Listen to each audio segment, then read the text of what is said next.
Hello everyone, and welcome back to Conspiraseed. We're going to be doing another Iceberg video. Today, and for videos in the future, we'll be looking at the disturbing Reddit post Iceberg.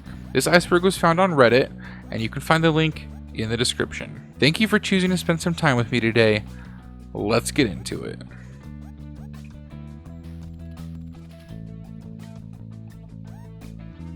The evil farming game is in reference to a post in r/tip-of-my-joystick, which is a subreddit for people who have a screenshot or description of a game but don't know the title. They go to get the name of the game there.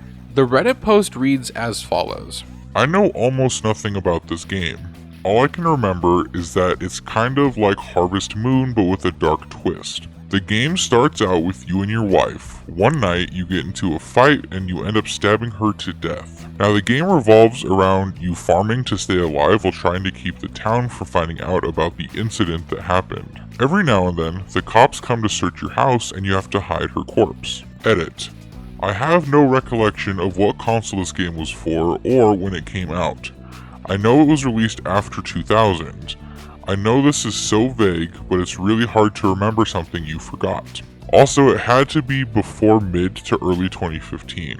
Graphics were not 3D. I'm 100% sure that this was not a browser game.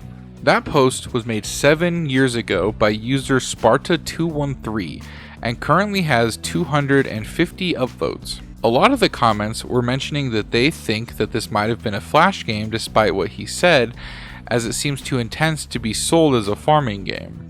Many comments also mentioned that they remember the game and played it themselves, but also cannot remember the name. The search for this game has been intense. In fact, 4 years ago, a different post was posted to r/topofmyjoystick by user DavidSpadeAMA with the following.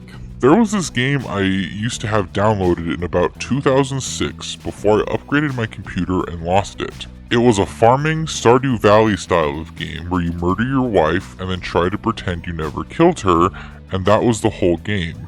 Keep farming and make sure no one finds out you killed her. There was fishing mini games, and I specifically remember fishing up evidence of your wife's murder and then you pass out. Edit. It wasn't pretending to be a kid's game, it wasn't RPG Maker, and I got it off some indie dev's website. There were screens between each day that showed the date in the game, and one of the characters was an old dude with a white beard. Someone linked the second post back to the original post, where OP of the second post said that he thought he was the only one that remembered the game. One of the biggest theories on this subject is that it was a dream that OP had and vaguely remembered, and that's why no one could find the game. However, after the second post, the dream theory started to go up in flames because the second OP said that he didn't know anyone else who remembered the game. This was being worked on by several people up until about a year ago, when it was found out that the game just didn't exist. It was a joke made by a Twitch streamer who joked about a Harvest Moon game but you kill your wife. This was planted into the minds of the first poster who had taken sleeping pills and fell asleep while the streamer was talking about it. This one series of events led to the internet on a multiple year hunt for a game that doesn't exist.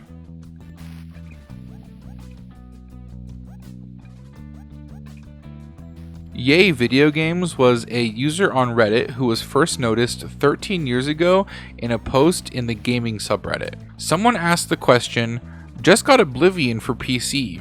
What are your favorite mods?" The user YAYVIDEOGAMES replied with, The uninstall button. The game is great and all, but god is it hard to fully remove all the junk it leaves behind on your system. You really need to check out that mod when the time comes to get rid of it. Otherwise, I think Oscuro's Oblivion overhaul is a nice start. Another user responded to YAYVIDEOGAMES with a simple, "What?" And YAYVIDEOGAMES responded, The uninstall button.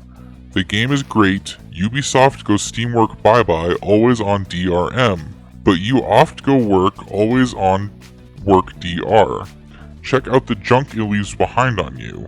YAYVIDEOGAMES would then go on to comment, Ubisoft goes Steamworks bye-bye, always on DRM, over 4,000 times in this thread. Ubisoft goes Steamworks bye-bye, always on DRM.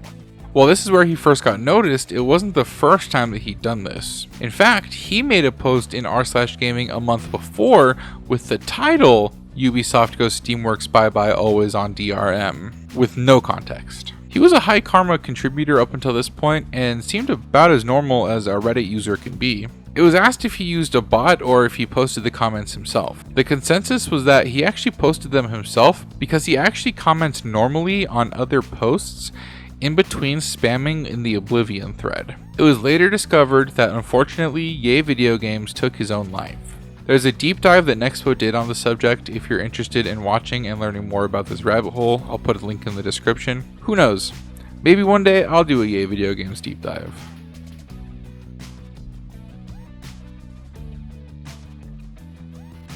Okay, so this one could be a whole video on its own, and I actually might make one where I read the whole story, as it's about 3 or 4 pages long, and break it down, but for now, we'll just touch on the subject. The user ConcernedDad1965 posted in the Ask Reddit subreddit with concerns that he had about his son and dog. He states that this is a throwaway account and says it's for obvious reasons. At the end of the first post, he has a TLDR, which reads, "Vet says my dog has been sodomized. Found some suggestive bestiality material on my son's computer.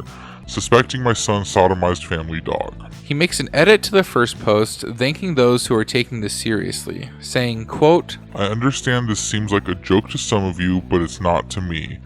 So for those of you who have given real advice, I thank you." The father in his edits later mentioned that he had talked to his son about it, and his son admitted to putting the handle of a hairbrush and his fingers into the dog a few times during a day the week before. His son said that he didn't think he hurt the dog, but that he was too embarrassed to tell anyone or do anything about it. The dad was just glad, at least on some level, that the son wasn't having full-on intercourse with the dog.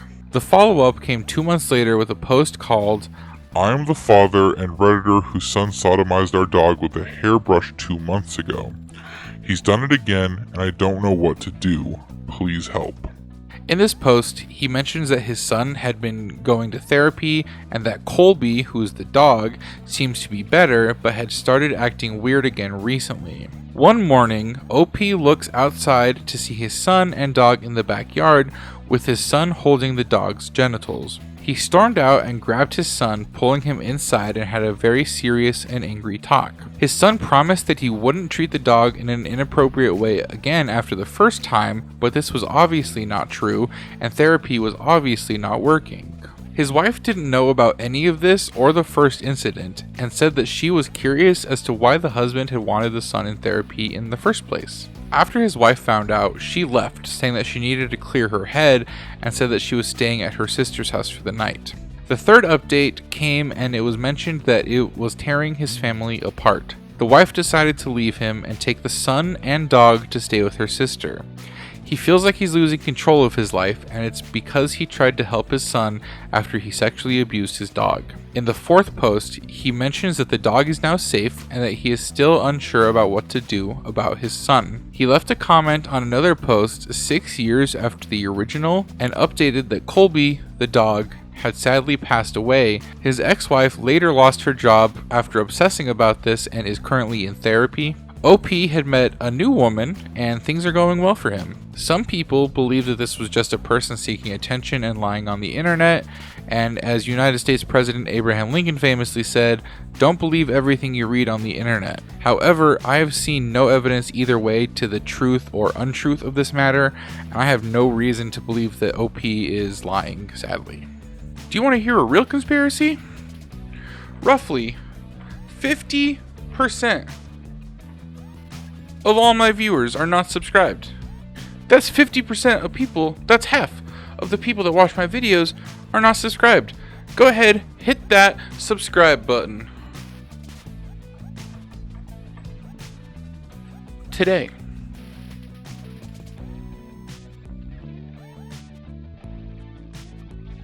This is in reference to someone who has spent several years posting strange messages about Captain Cutchy's key lime pies.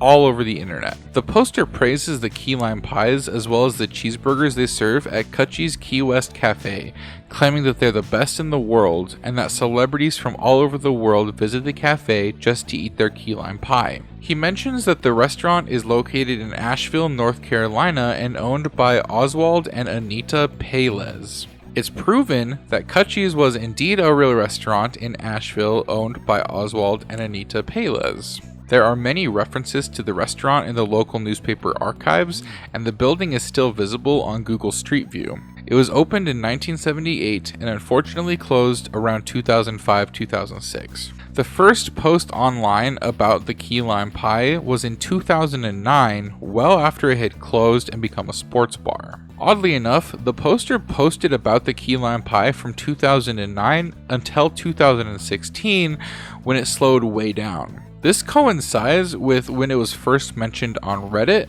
so I'm unsure if this user didn't want attention or what exactly was going on.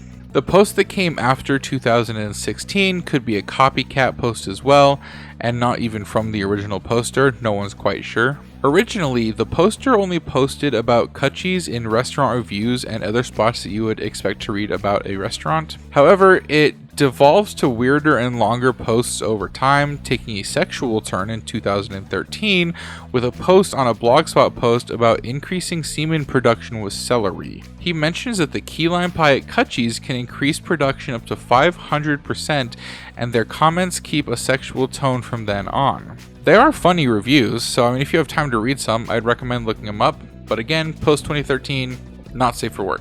There were a couple theories on this poster, including that the poster was a rogue spam bot, the posts were made to cover up bad publicity, they were made to test SEO Google techniques, they're coded communication, the poster is either a troll or mentally ill, or, my favorite, the posts are part of an ARG that no one has figured out yet.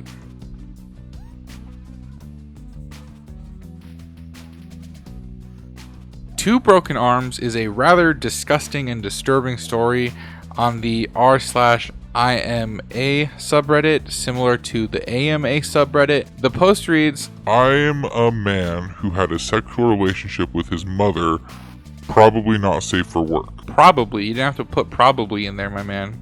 The poster talks about how he had a sexual relationship with his mother when he was in his teens, and he'll answer questions but won't discuss anything that would reveal his identity. He mentioned it began when he was 14 and his mother was 37. He had an accident at that age that led to 2 broken arms and went from pleasuring himself twice a day to 0. After about 2 weeks, he said he became increasingly frustrated and took it out on his parents. His parents knew what was up, and together they discussed his mom helping him out. They sat down one afternoon and propositioned him, and he said yes. She said that she would take care of him when he went to bed. This slowly and progressively increased until they were having full-on sexual intercourse years later. OP confirmed that he is not adopted and has verified this info with their Reddit mod, so sadly, this story is as real as it gets. So that's tier 1 of the disturbing Reddit posts Iceberg. They're already quite disturbing, so I can only imagine what awaits us later down on in this iceberg. Thank you for choosing to spend some time with me today. It means the world. I'll catch you guys in the next one.